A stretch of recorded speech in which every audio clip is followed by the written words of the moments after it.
I read this piece that came out in mid-December in the New Republic. I don't have time to get into all of it here, but it's called Inside Stephen Miller's Dark Plot to Build a MAGA Terror State.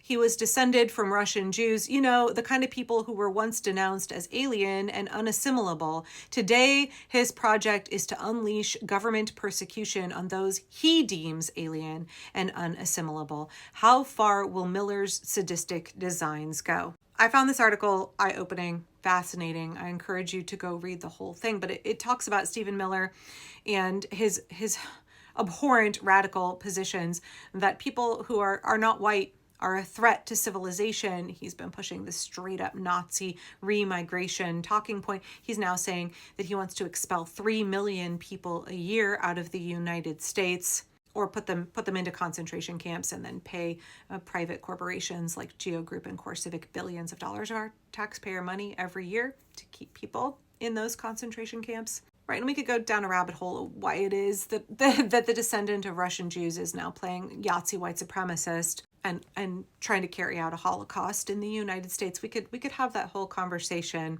Yeah, like, I guess there's some utility. Oh, sorry, my leg's falling asleep. I guess there's some utility in playing armchair psychiatrist and, discussing whether or not we think Stephen Miller is a malignant narcissist. I guess if we're trying to figure out how is it that we create governmental protections, how is it that we defend society against malignant narcissists, because this seems to happen over and over and over in human history, that we're very, very vulnerable to men like Donald Trump and Stephen Miller and women like Kristi Noem.